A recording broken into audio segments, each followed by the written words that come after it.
We are talking about emotional intelligence, and let us focus on how limiting beliefs create toxic leadership patterns. I am Sue, your personal transformation coach.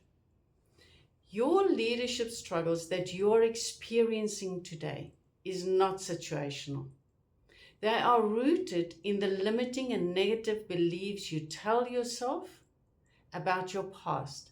And so you are applying them to tomorrow, and you are constantly living your tomorrow from yesterday while you are trying to fix the whole thing here that hasn't happened yet. You are only implying through your limiting and negative beliefs that it could happen, that this is how it will play out. The situation is different.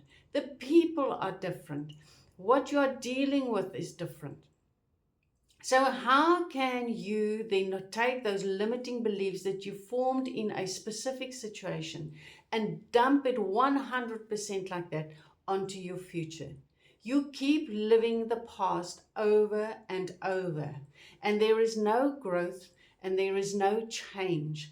You don't allow yourself to the opportunity of the situation playing out differently.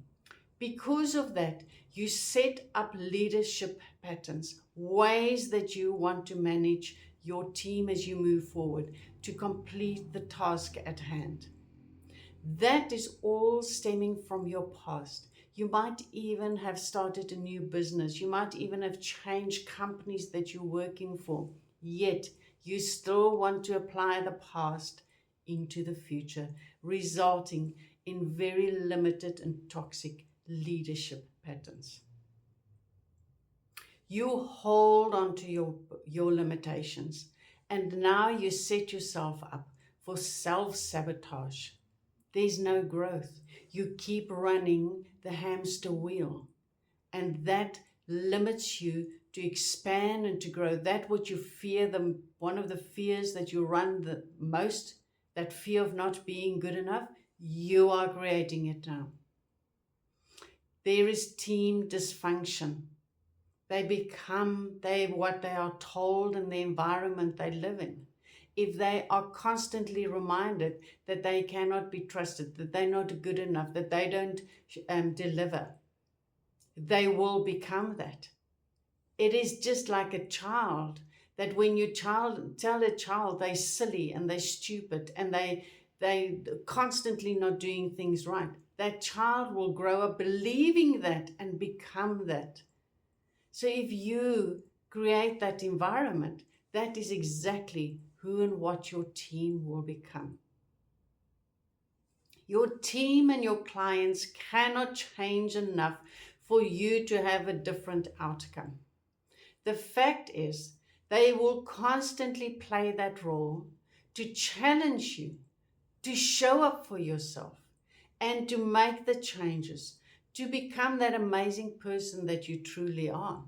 That is their role in here, is to come and hold that mirror constantly for you and to show you where you are still short-selling yourself.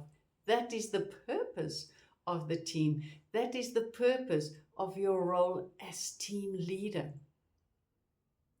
Change the internal narrative.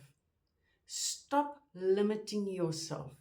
Show up for yourself and step up into your leadership, because that will come from you. Nobody can give that to you. It is something you've got to claim. It is something you've got to become, and that is who you are then. And now you can perform that task to the best of your ability.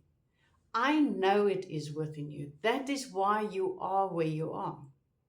Where you find yourself now is the school of your choice to grow, to learn, to become even more and bigger of who you are.